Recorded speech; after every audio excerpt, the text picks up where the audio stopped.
Thank you, Lord, for saving me. Anybody grateful tonight? Let me hear you.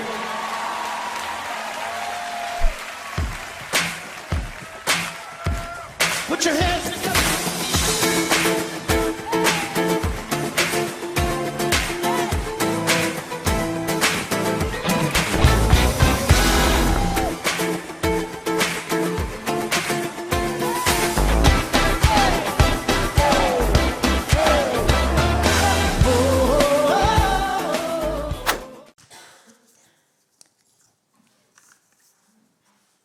Bien, je bénis le nom de notre Dieu parce que son nom est vraiment merveilleux.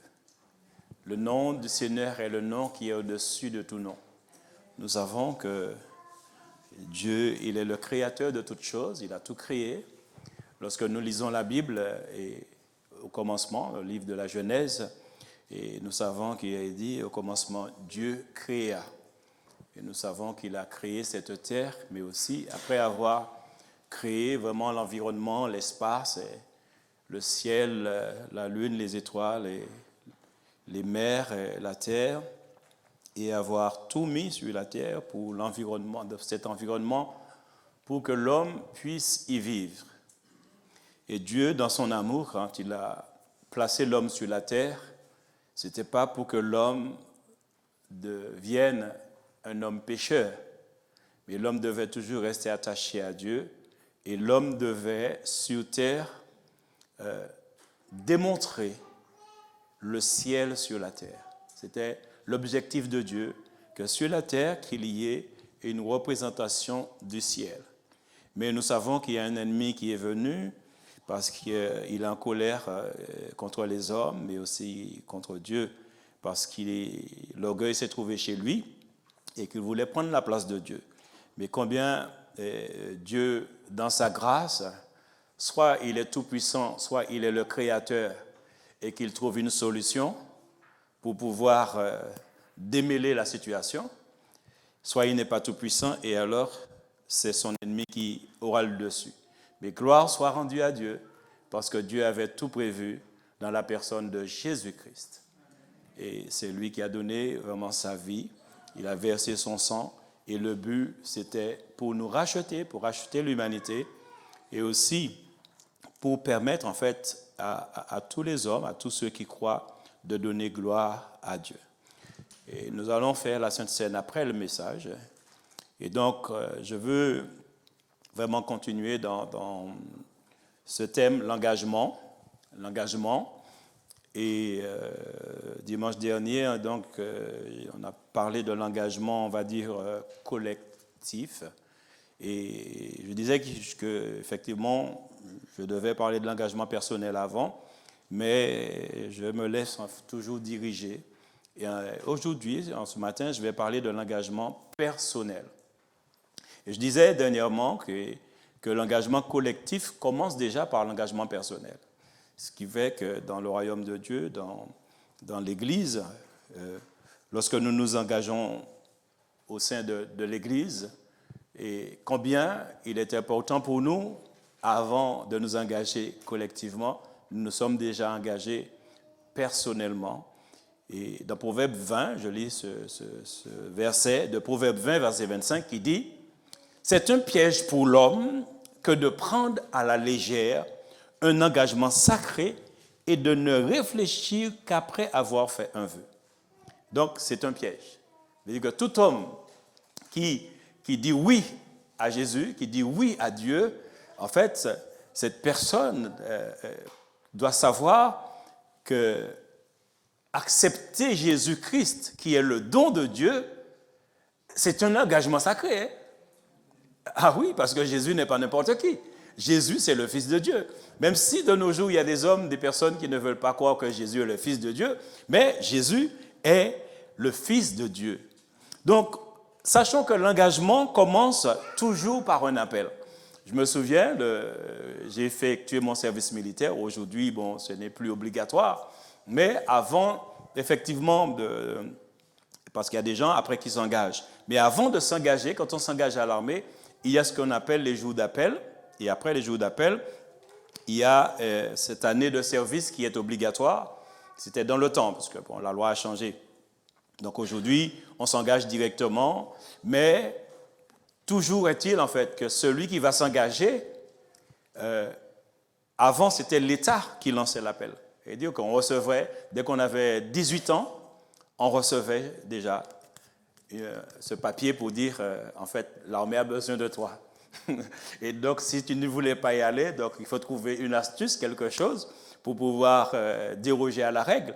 Mais toujours est-il, dès que tu as 18 ans, et ton appel, on commence à t'envoyer, te faire signe que tu dois passer au recensement pour que tu puisses effectuer ton service obligatoire. Ça aidait vraiment les jeunes, ça m'a aidé aussi, et merci au Seigneur pour cela. Mais aujourd'hui, c'est un engagement, on va dire, personnel, et cet engagement aussi, quand quelqu'un maintenant aujourd'hui va s'engager au niveau militaire, cette personne aussi a un appel intérieur. Tu ne vas pas comme ça à l'armée. Hein? Donc même si tu vas pour travailler, même si tu dis qu'on va te payer, mais tu ne vas pas comme ça. Hein? Parce que quand tu t'engages à l'armée, tu ne dis pas je m'engage, mais je veux rester que sur le territoire français. Dès que tu t'engages à l'armée, tu vas où l'on veut t'envoyer. Ce n'est pas toi qui décides. Là, tu rentres dans un système, tu rentres dans un endroit où tu n'es pas maître de toi-même. Tu as des supérieurs, tu es soumis aux règles militaires parce que tu t'es engagé à l'armée. Alors je disais que l'engagement commence toujours par un appel, et pour nous, chrétiens, pour les enfants de Dieu aussi, donc l'engagement commence par un appel. Ésaïe 42, le livre d'Ésaïe, chapitre 42. Donc Ésaïe se trouve après les psaumes. Vous ouvrez votre Bible et comme ça au milieu, comme ça vous tombez sur les psaumes, et après vous tournez les pages vers la gauche, et comme ça vous allez trouver Ésaïe. Après les psaumes, bien souvent, il y a d'autres livres avant, hein, mais après vous allez trouver Ésaïe. Ésaïe 42, à partir du verset 5 et jusqu'au verset, on va dire, 7. Ainsi parle Dieu l'Éternel qui a créé les cieux et qui les a déployés, qui a étendu la terre et ses productions, qui a donné la respiration à ceux qui la peuplent et le souffle à ceux qui marchent.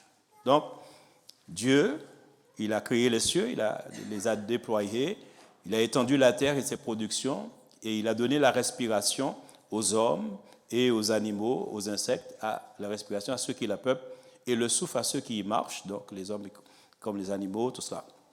Et verset 6, « Moi l'Éternel, je t'ai appelé pour le salut. » Donc déjà le prophète, de la part de Dieu, est en train de dire qu'il a créé l'humanité, il a créé les animaux et tout, mais nous savons que l'homme a été fait à l'image de Dieu.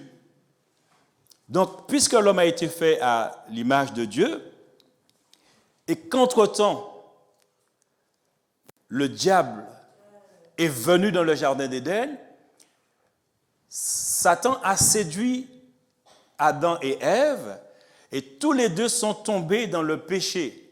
Et nous savons que le péché sépare l'homme de Dieu.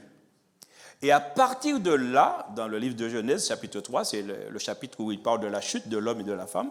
Donc, nous savons qu'à ce moment-là, lorsque Adam et Ève ont désobéi, parce qu'ils ont écouté le diable qui leur a dit « Mais non, si vous mangez le fruit de l'arbre interdit, là, vous n'allez pas mourir, mais vous allez devenir comme Dieu. Au contraire, vous connaîtrez le bien et le mal, vous allez pouvoir vous gérer tout seul, il n'y a pas de problème, il n'y a pas de souci. » Et puis, comme c'était avec Ève qu'il a fait la conversation, et c'est pourquoi les femmes aiment parler, bon, les hommes aussi, hein? les hommes aussi, hein? Bon, donc, c'est équilibré aujourd'hui, hein? Parce que moi, je me rends compte que je parle beaucoup aussi. Mais on sait quand même, ça commence, dans le commencement, c'est la première personne qui a fait la conversation avec un serpent, c'est une femme. Donc, et son mari était à côté. Donc, je ne sais pas qu'est-ce qui est arrivé à Adam. Si Adam était là en train d'admirer Ève, plutôt que de lui parler, de faire... Puisque la femme aime parler, il faut communiquer. Et effectivement, donc, comme Adam était là, il est derrière le jardin, on regarde sa femme, il regarde le jardin, il regarde sa femme. Le serpent est venu, il a dit, hé, beauté, dis donc. Et donc, il a engagé la conversation. Et puis, Ève a dit, voilà au moins quelqu'un qui m'entend, qui m'écoute, on peut parler. Et donc là, et puis il a commencé à le baratiner, en fait, c'est de là qu'est venue la séduction, la manipulation.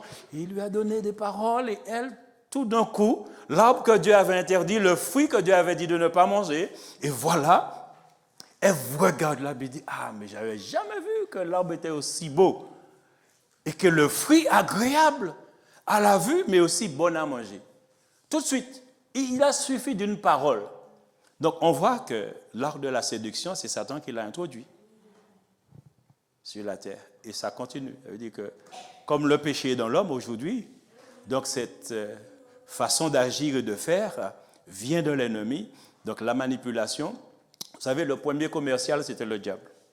Parce qu'il a pu faire manger Adam et Ève quelque chose que Dieu avait interdit, alors que Dieu avait dit, vous allez mourir. Mais Satan a dit, non, vous n'allez pas mourir. Il a menti. Il est le père du mensonge. Et par là, donc, l'homme, quand Dieu l'a placé dans le jardin, Dieu lui a donné des directives. Il y avait là aussi un engagement envers Dieu. Et le diable est venu pour que l'homme se soustrait à cet engagement. Mais Dieu, dans sa grâce, puisque l'homme, il a péché, eh bien, il est arrivé que, voilà, l'homme et la femme ont peur de Dieu maintenant. Quand on lit le livre de la Genèse, on dit que l'homme et la femme, ils se sont vus nus lorsqu'ils ont mangé le fruit de l'arbre de la connaissance du bien et du mal. Ils ont confectionné des habits avec les feuilles des arbres, les feuilles, et puis ils se sont cachés au plus profond dans le jardin parce qu'ils avaient peur. Et Dieu, qui est le soir, Dieu appelle Adam, alors qu'avant il venait, il parlait avec Adam, parce qu'à ce moment-là, il y avait une connexion parfaite entre l'homme et Dieu. Donc son esprit était en parfaite harmonie, en parfaite connexion avec Dieu. Et là, son esprit, cette connexion a été interrompue, a été coupée. Et maintenant, Dieu appelait Adam, il disait, Adam, où es-tu? Alors, est-ce qu'un grand Dieu, tout-puissant, qui voit tout, et subitement, en fait, Dieu est devenu aveugle, au point de ne pas voir Adam? Eh bien non. Dieu sait qu'Adam est là, mais Dieu sait ce qui s'est passé. Parce qu'en fait, à ce moment-là, les ténèbres se planaient sur l'homme et la femme. Parce qu'ils ont obéi à l'ennemi de Dieu, qui est le diable, et qui est le prince des ténèbres. Et donc, les ténèbres étaient là à ce moment-là, et comme le péché met une séparation entre Dieu et l'homme, dès qu'Adam et Ève ont péché, Dieu l'a su.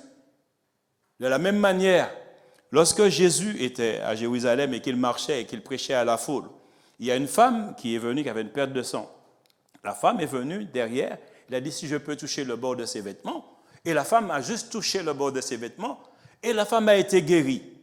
Donc, il n'a pas touché Jésus complètement, donc il a juste touché le bord de ses vêtements. Mais ce qui s'est passé, c'est que Jésus a réagi, quelqu'un m'a touché. Alors qu'il y a une foule. Et les disciples lui disent, mais qu'est-ce que tu racontes? Tu as une foule autour de toi qui est en train de te presser, on se bouscule, les gens, tout le monde, et tu trouves que les gens s'essuient sur toi, les gens te bousculent, et tu dis que quelqu'un t'a touché alors que tout le monde te touche. Mais oui, il est dans la foule, il est bousculé par la foule. Donc, les gens machin, il y a les gens le touchent. Donc, les disciples, ils disent, mais attends, tout le monde t'a touché, il dit, quelqu'un m'a touché. Jésus a dit, non, ce toucher-là est un autre toucher, parce qu'une force est sortie de moi. C'était le toucher de la foi, parce que Jésus est le chef et le consommateur de la foi. Il consomme la foi. Donc, c'était le toucher de la foi. Cette femme avait dit, si je touche le bord de ce vêtement, je n'ai pas besoin de l'empoigner, pas besoin de faire comme la foule, non, le bord du vêtement seulement. De la même manière qu'une force est sortie de Jésus, lorsque l'homme et la femme ont péché, Dieu l'a ressenti tout de suite. La coupure a été faite aussi. Il y a une coupure qui a été faite entre Dieu et l'homme, et Dieu le savait. Et c'est pourquoi, à ce moment-là, Dieu, dans le jardin, appelait Adam, et jusqu'aujourd'hui, Dieu continue à appeler tout homme à venir à lui à nouveau. Et c'est pour cela que Jésus est venu. D'ailleurs, Ésaïe, lorsqu'il parle ainsi, en fait, il parle en fait de Jésus qui va venir, parce que Jésus est l'auteur du salut. Le salut va venir avec le Christ, la grâce va venir avec Jésus-Christ. Et donc, quand Ésaïe il parle ainsi, il est en train de parler de Jésus-Christ qui va venir, c'est lui l'auteur du salut, et qui va commencer il va parler de la grâce, il va parler de l'amour de Dieu, il va parler du salut. Et dans Actes 26, versets 22 à 23, plus tard, l'apôtre Paul, qui est un homme que Dieu a choisi, et qui prêchait l'évangile aussi, qui prêchait le salut, parce que tous les apôtres, comme nous aussi aujourd'hui, enfants de Dieu, chrétiens, Église, nous sommes là aussi pour prêcher le salut en Christ, en Jésus-Christ seul. Eh bien, l'apôtre Paul aussi prêchait la parole, prêchait l'évangile, mais il était persécuté par les Juifs dans le temps. Et dans Actes 26, versets 22 à 23, il nous a dit, l'apôtre Paul va dire, « Mais grâce au secours de Dieu, j'ai subsisté jusqu'à ce jour, rendant témoignage devant les petits et les grands, sans m'écarter en rien de ce que les prophètes et Moïse ont déclaré devoir arriver. Savoir que le Christ souffrirait et que ressuscité le premier d'entre les morts, il annoncerait la lumière au peuple et aux nations. » Donc, Jésus, c'est lui qui devait apporter justement la lumière au peuple et aux nations. Donc, il devait apporter le salut et par son sacrifice, par sa mort à la croix, il permet à des hommes et des femmes vraiment d'être sauvés. Mais c'est par son sacrifice. Si ce sacrifice n'avait pas été fait, il était impossible à tous les hommes de pouvoir entrer au ciel. Il fallait à ce moment-là que des hommes soient vraiment exceptionnels pour pouvoir entrer au ciel. Donc, l'appel de Jésus, au savoir quand Ésaïe parle ainsi, il parle pour le serviteur qui est Jésus. Mais Dieu, tout ce que Dieu a fait, il l'a fait en Jésus. Ce qui veut dire que le salut que nous avons obtenu ne passe pas par la religion, ne passe pas, on va dire en quelque part, par l'Église, mais passe par Jésus-Christ. Et donc, cet appel est aussi pour nous. Et quand Dieu le Père, c'est Dieu le Père qui appelle chacun de nous, mais cet appel passe par son Fils, pas autrement. Il faut bien comprendre cela, car pour recevoir le salut, c'est Dieu qui nous appelle. Alors des fois nous disons, oui, j'ai entendu le message de Dieu et j'ai répondu oui à l'appel. Effectivement, mon cœur battait très fort, les émotions, il y a tout cela. Mais en fait, il y a tout un travail dans le spirituel. Pendant notre vie, notre existence sur terre, Dieu travaille, le Père travaille. Dans Jean 6, au verset 43 à 45 et aussi le verset 65, Jésus, il parle à ses contemporains, donc aux Israélites, aux Juifs, il leur prêche la parole. Et il va dire une chose. Jésus leur répondit, « Ne murmurez pas entre vous », parce que Jésus disait des paroles qui dérangeaient bien souvent, et les Juifs n'aimaient pas ça, ils réfléchissaient. Et il dit, « Nul ne peut venir à moi si le Père qui m'a envoyé ne l'attire, et je le ressusciterai au dernier jour. » Verset 45. Il est écrit dans les prophètes, donc on l'a lu, Ésaïe, ils seront tous enseignés de Dieu. D'accord?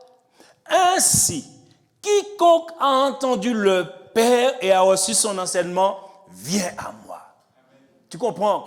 Quand tu as dit oui à Jésus-Christ, quand tu as entendu la parole, quand tout un travail a été fait dans ton cœur, c'est que Dieu s'est engagé à te sauver par son Fils.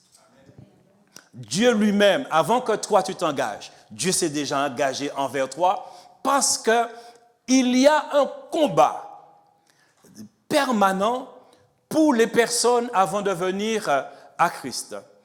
William, regarde. Donc, il y a un combat permanent parce que lorsque on ne connaît pas encore le Seigneur, Dieu doit travailler, Dieu doit enseigner dans le cœur et dans l'âme. Dieu fait un travail, malgré pour autant tout ce que le diable a semé déjà comme semence. Parce que bien souvent, il y a le doute, il y a l'incrédulité. Il y a tellement de choses dans l'âme de l'homme qui fait obstacle à l'appel de Dieu. Et souvent, des fois, il y a des personnes qui se donnent à Jésus, qui donnent leur vie au Seigneur et qui se disent, en fait, il y a longtemps que je voulais venir, il y a longtemps que j'ai été convaincu, il y a longtemps que j'ai entendu l'Évangile. Mais la personne est venue 15, 20 ans après. 15, 20 ans après. Et pourtant, lorsque la personne a entendu parler de Jésus, son cœur a été sensibilisé. Ça veut dire qu'il a entendu la parole de Dieu, il a entendu l'appel du Père.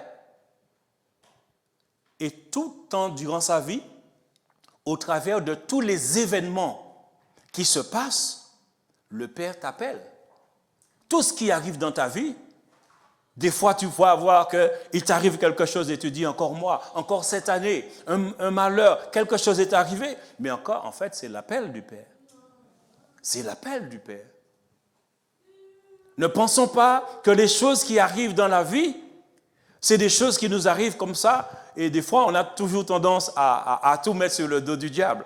Et des fois, je vous dis, des fois dans le spirituel, il lève les yeux vers Dieu en disant, tu vois encore, c'est moi qui l'accuse, hein? C'est moi qui les accuse. Alors, parce que le diable lui-même est un serviteur. Il ne peut pas faire ce qu'il veut. Il y a des gens qui ont frôlé la mort à plusieurs reprises. Mais Dieu a mis un veto. Ils ne vont jamais mourir. Parce que Dieu a décidé que cette personne sera son enfant, cette personne sera sauvée. Et donc, quel que soit, même si, comme on dit des fois, bon, les satanistes, la sorcellerie, tout cela, même si c'est Satan qui descend, personne derrière cette personne. Dieu a écrit son nom dans son livre déjà. Il ne sait pas qu'il est un enfant de Dieu. Mais Dieu a déjà prévu qu'il soit son enfant. Et Satan fera ce qu'il veut. Les démons feront ce qu'ils veulent. Les sorciers, les sorcières feront ce qu'ils veulent. Mais sachez une chose. Lorsque Dieu a déjà dit oui à quelqu'un, personne ne peut aller au contraire de ce que Dieu a dit et ce que Dieu a décidé de faire. Personne. Personne. Ça peut prendre du temps. Parce que Dieu travaille de certaines manières et des fois on ne comprend pas le fonctionnement de Dieu. On ne comprend pas comment Dieu travaille. Mais Dieu travaille pour notre bien. Même si des fois les difficultés sont grandes à nos yeux. Des fois il y a des situations tellement difficiles. Et je vous disais que j'avais entendu un témoignage de cette mère qui avait son fils unique et ce jeune et qui est parti, qui est mort. Et la maman qui disait, mais je ne comprends pas. Quand l'enfant était malade, il a prié, Seigneur, mais sauve-le, mais c'est mon seul fils et tout. Et donc, elle a lu dans la Bible la veuve de Naïn, cette veuve qui avait ce seul fils, et Jésus a posé sa main sur le cercueil et le cortège s'est arrêté. Le plan du diable s'est arrêté. Et Dieu a dit, jeune homme, lève-toi. Le gars, il s'est mis assis sur le cercueil. Moi, j'aime bien ça, tu vois. Tu parles à un mort, le mort se tient assis tout de suite. Et il s'est mis à parler. Ça, c'est Jésus, ça, c'est Dieu. Donc, quand Dieu t'appelle, même si la mort est là, la mort est obligée de partir. La mort part. Donc, quel que soit le plan de l'ennemi, si Dieu a prévu, l'appel de Dieu s'adresse à toi, quelle que soit l'épreuve, quelle que soit la situation, tu vas venir. Et cette femme qui avait son fils effectivement mort, eh bien, elle pleurait et tout. Et puis, elle a fait appel à un pasteur pour faire la cérémonie. Et ce jour-là, il y avait beaucoup de jeunes. Et cet homme, qui est un homme de Dieu, priait le Seigneur. Que dois-je dire, cette femme, vraiment, Seigneur, tu as pris son seul fils, mais que dois-je? Le Seigneur lui dit, tu prêches l'évangile. Tu prêches l'évangile. Et il a fait une cérémonie en prêchant l'évangile et il a parlé à tous les jeunes qui se trouvaient là. Et lorsqu'il a prêché, le Saint-Esprit l'a conduit et là, il a dit, quels sont ceux qui veulent recevoir Jésus-Christ? Parce qu'il faut être prêt avant de mourir. Il faut être prêt pour passer de l'autre côté. Il faut avoir accepté la vie. Donc, l'appel de Dieu s'est fait retentir ce jour-là. Et toute la majorité des jeunes se sont donnés au Seigneur. Alors la mère, elle a dit, mon Dieu, tu as pris mon enfant pour sauver tous ces jeunes. Je comprends maintenant, gloire à toi. Gloire à toi. La Bible dit une chose que je me rappelle. Oui, il y a de la joie dans le ciel pour un seul pécheur qui se repent. J'aime à dire, la seule façon qu'on peut faire la fête là-haut, ils boivent du champagne, il y a le feu d'artifice et tout, c'est quand quelqu'un dit oui à Jésus-Christ. Quand quelqu'un a entendu l'appel de Dieu, répond à l'appel de Dieu tout de suite, 14 juillet là-haut. Feu d'artifice, champagne, le vin, il y a tout. 14 juillet là-haut, la fête, le Père est content, le Fils est content, le Saint-Esprit c'est Alléluia. Les anges commencent à danser, à louer Dieu. Une seule personne qui s'est donnée au Seigneur. Le prix d'une âme est cher. C'est pourquoi Dieu a donné sa vie.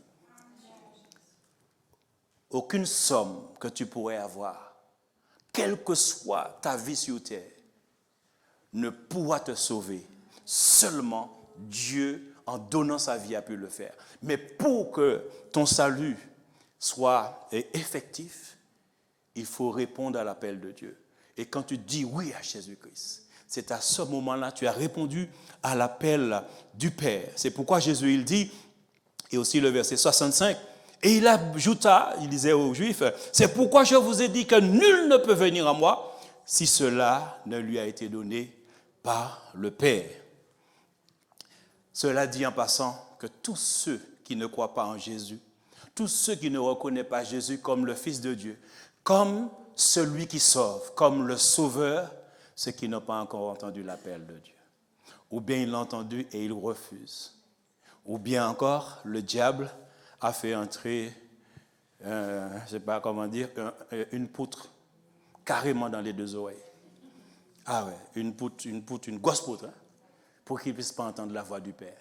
Mais qu'importe, parce qu'il y a un moment donné, le Seigneur envoie un ange, et l'ange va enlever la poutre, et la personne d'un coup entend la voix de Dieu, et puis la personne revient et dit, pourquoi j'ai perdu tout ça dedans?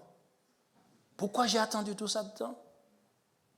Parce que c'est l'heure, c'était le moment. Donc la personne entend la voix du Père et la personne va se donner au Seigneur. Et c'est pourquoi aussi je lance cet appel pour nous en tant qu'enfants de Dieu. Nous devons vraiment prier pour toutes ces personnes qui souvent n'entendent pas l'appel de Dieu.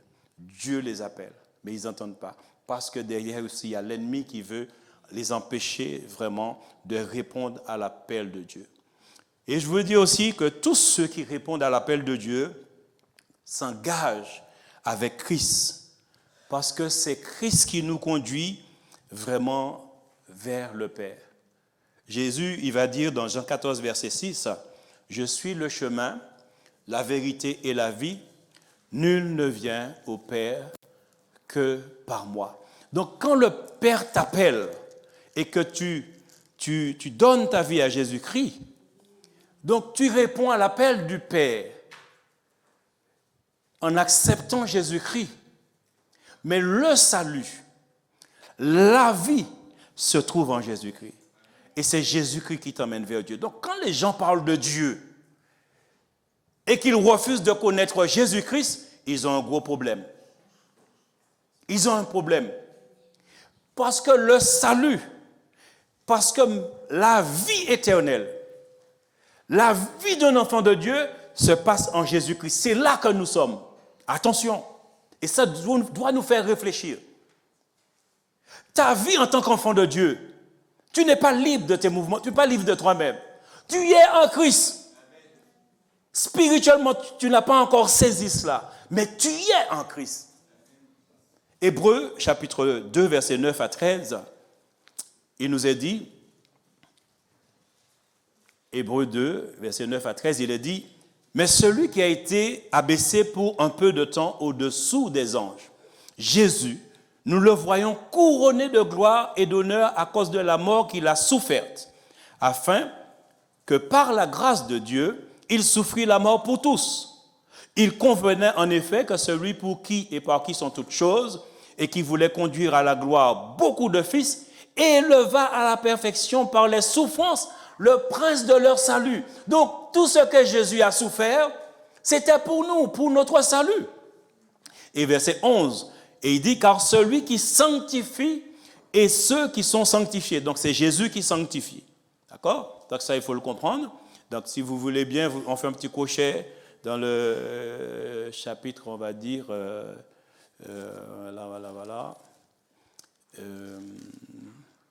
Je crois que c'est 10 au verset 10, chapitre 10.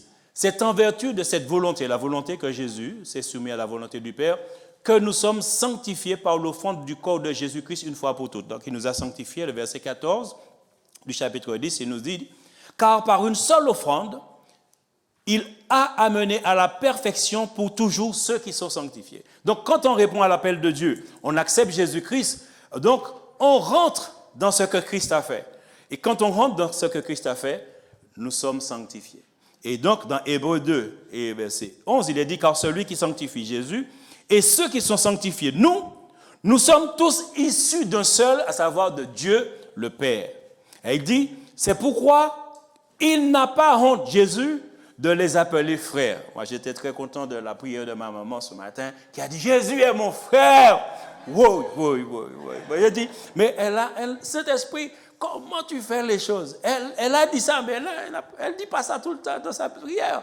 Mais elle a marqué cet aspect. Jésus, c'est mon frère. C'est pourquoi il n'a pas honte de les appeler frères lorsqu'il dit, j'annoncerai ton nom à mes frères. Nous tous qui avons accepté Jésus-Christ, Dieu a fait de nous les frères de Jésus-Christ. Il est notre sauveur. Il est notre Dieu, mais il est aussi notre frère. Nous sommes co-héritiers avec lui. Mais ça, c'est la grâce. Mais ça aussi, c'est l'appel de Dieu. Quand on entre dans l'appel de Dieu, alors on hérite avec le Christ. Dieu nous place en Christ. Et tout ce que le Christ a, nous l'avons. Tout ce qu'il est, nous le sommes. Et donc, nous devons comprendre ces choses. Et Jésus va dire, je te célébrerai au milieu de l'assemblée. Là où 2 ou 3 sont assemblés, je suis au milieu d'eux. Et verset 13, et encore, je me confierai en toi. Et encore, me voici, moi et les enfants que Dieu m'a donnés. Quand tu vas devant Dieu, tu ne vas pas tout seul. Tu vas avec Jésus. Parce que tu es en Jésus. Vous savez, quand je préparais ça, j'ai dit, mais Seigneur, mais des fois, en fait, on perd du temps, hein. Des fois, on passe plus de temps dans les choses de ce monde, alors que nous sommes en toi. Donc, on devait t'admirer, on devait chercher à te connaître davantage, puisque nous sommes placés en Christ. Mais des fois, nous passons plus de temps, soit devant la télé, soit devant Facebook, soit devant tous les réseaux sociaux. On passe beaucoup plus d'heures, n'est-ce pas? Instagram, TikTok, et Côte-Côte, tout, parce qu'il y a d'autres qui vont être invités. On aura Côte-Côte plus tard. Donc, tous les réseaux sociaux, et tout le monde, dès qu'il y a quelque chose qui sort, on est là-dedans. Et des fois, ça nous prend du temps. Moi, je regarde, comme par exemple, Facebook, et tu vois des amis de longue date, tu regardes et le temps passe. Mais nous sommes en Christ. Considérons la personne de Jésus-Christ. Parce que lui, il dit, me voici, moi et les enfants que le Père m'a donnés. Parce que le Père nous a attirés à lui. Et maintenant que nous sommes à lui, et maintenant que nous sommes en lui, nous devons justement apprendre à le connaître. Nous devons passer du temps vraiment et avec lui. Et c'est ça notre engagement personnel. C'est ça l'engagement personnel. Et Jésus va dire une chose dans Jean 17 au verset 3, il va dire « Or la vie éternelle, c'est qu'ils te connaissent, toi, le seul vrai Dieu, le Père, et celui que tu as envoyé, Jésus-Christ. » C'est ça la vie éternelle. Mais combien de nous avons vraiment saisi qu'est-ce que la vie éternelle? Parce que si tu sais vraiment ce qu'est la vie éternelle, il y a des choses, tu ne vas même pas rester dessus. Il y a des choses, en fait, tu ne vas pas t'attarder dessus du tout.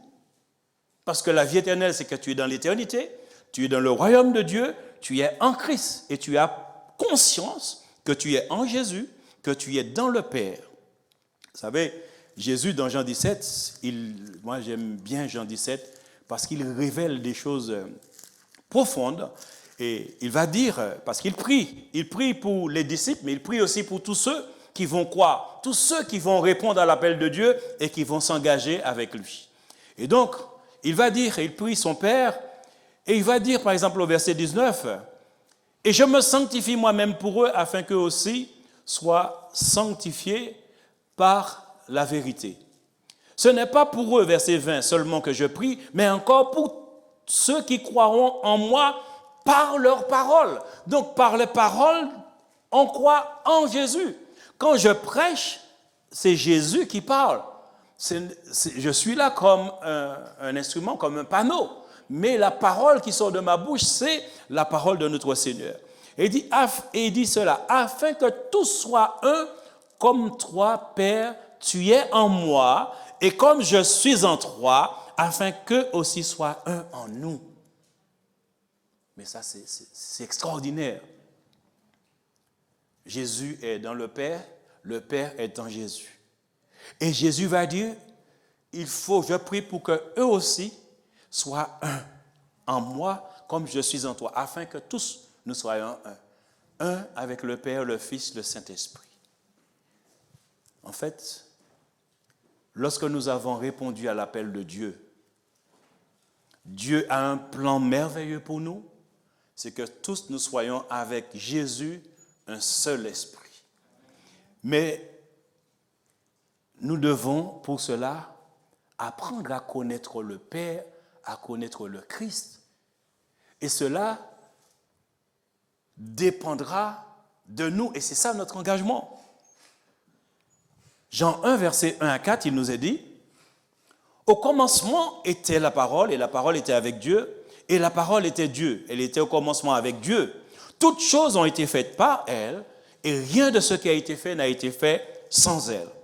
En elle était la vie, et la vie était la lumière des hommes. » La parole qui a tout créé, la parole c'est Dieu, la parole c'est celle qui a tout créé, la parole, il y a la vie, je l'ai dit ce matin, il y a la lumière dans la parole.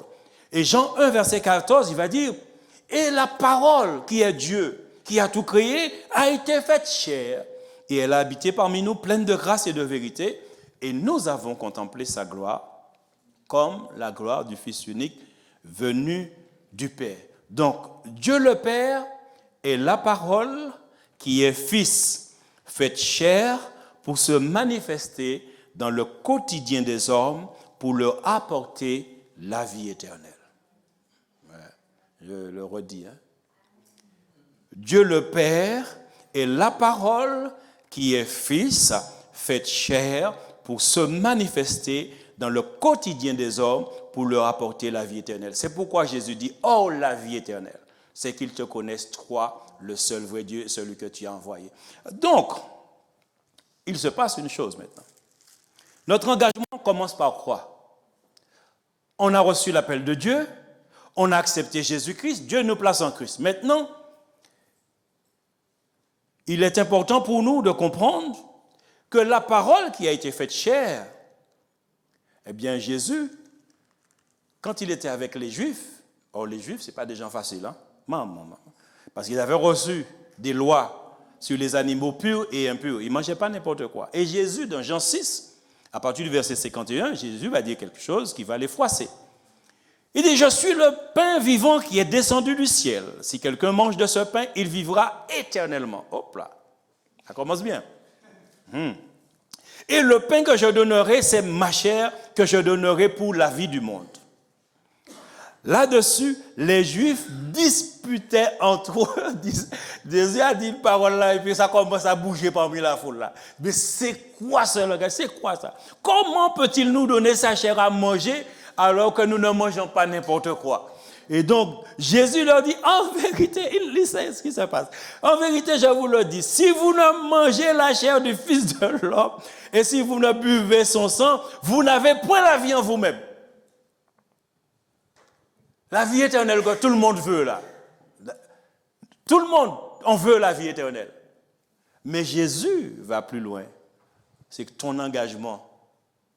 Oui, tu as accepté Jésus-Christ, mais tu es resté où? Tu es resté au stade. Venir à l'église, écouter, et puis la Bible. Tu as 5 Bibles, une dans le salon, une dans la chambre, une dans le WC pour faire passer le temps, et des fois tu ne lis même pas. Donc tu places les Bibles, mais combien de fois tu prends le temps pour la lire, la méditer, pour vraiment passer du temps dans la parole? Puisque la parole a été faite chair, c'est la parole de Dieu. Or Jésus est en train de dire qu'il faut manger cette parole. C'est ce qu'il disait, puisqu'il est la parole de Dieu faite chair.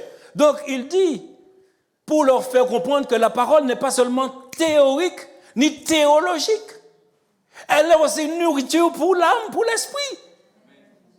Parce que l'esprit n'a ni chair ni os, Jésus va dire, lorsqu'il était apparu et après la résurrection pour les disciples, et ils étaient effrayés, ils ont cru voir un fantôme. Ça, c'est dans le livre de, je crois, de Marc 16 ou encore de Luc, et verset, le chapitre 23 ou 24. Mais il leur a dit, mais pourquoi avez-vous de telles pensées? C'est moi, venez, regardez. Un esprit n'a ni chair ni os. L'esprit n'a pas la chair. Or, Jésus a dit, ma parole est esprit et vie. Mais maintenant, ce que je veux vous faire comprendre, c'est que cette parole, pour mieux la connaître, il faut l'étudier, il faut la méditer, mais il faut surtout la manger. C'est-à-dire que ça doit nourrir notre esprit et notre âme. Combien de fois tu donnes à ton corps à manger dans la journée, en dehors des grignotages? Des fois, même quand je n'ai pas faim, j'ai envie de manger quelque chose. Mais cela devait être ainsi pour la parole de Dieu. Cette connaissance de Dieu et de Jésus-Christ passe par le temps qu'on va passer dans la parole. Et ça, bien souvent, nous avons manqué à cet engagement. Et c'est pourquoi, dans la vie chrétienne, beaucoup d'enfants de Dieu sont en retard. Il y a des choses que nous n'avons pas encore saisies et compris, et l'ennemi le voit. Quand la parole ne t'a pas nourri convenablement, Satan regarde et puis il voit quelqu'un de chéti. Hein? Et oui, il voit quelqu'un de chéti. Tu chantes, tu loues, tu pries, il est là près de toi. Après, quand tu as fini, il dit, où fini?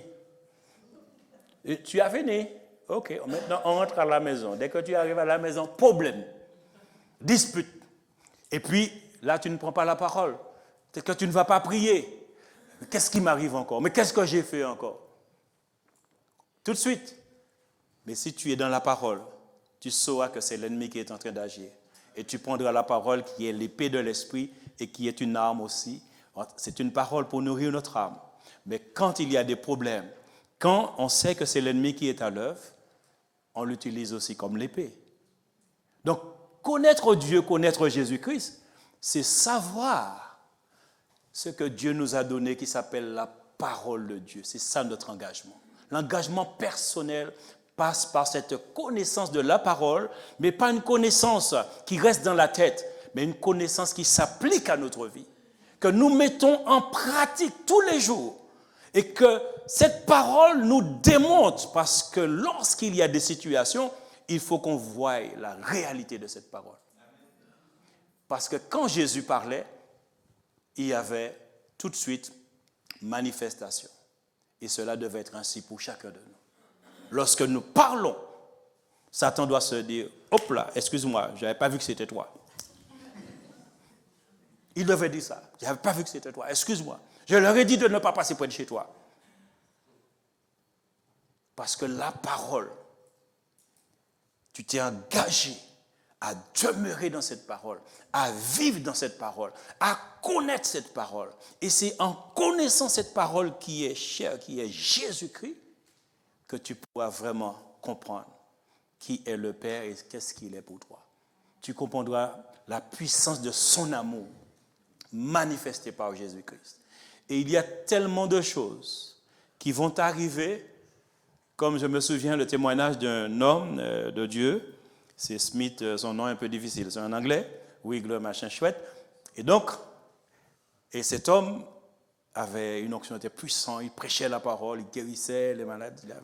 Et puis un jour, il va dans un hôtel, et puis il est couché. Et puis subitement, il sent une présence, et il sent quelqu'un qui s'est couché à côté de lui. Alors, il tourne la tête, c'est spirituel, il voit que c'est le diable. Il a dit, ah, c'est toi, Satan? Et puis il s'est mis à dormir. Ça n'est pas occupé. Si toi, tu ne vis pas dans la parole, si toi, tu n'es pas engagé avec Dieu réellement, et que tu sais, oh, la vie éternelle, c'est qu'il te connaisse. Toi, le seul vrai Dieu. Et Jésus-Christ, celui que tu as envoyé, celui qui a vaincu le diable à la croix. Si tu ne le connais pas ainsi, il a dit, ah, c'est quoi ça? Tu détales. Tu détales, tu ne vas pas rester. Alors que Jésus-Christ a vaincu. Donc notre engagement avec notre Dieu, c'est de s'engager dans la parole, qui est une nourriture. C'est elle qui va nous aider à connaître Dieu le Père, connaître Dieu le Fils et le Saint-Esprit. Et être, que nous soyons vraiment des personnes plus que ce sont. Are good and your mercy enduring forever.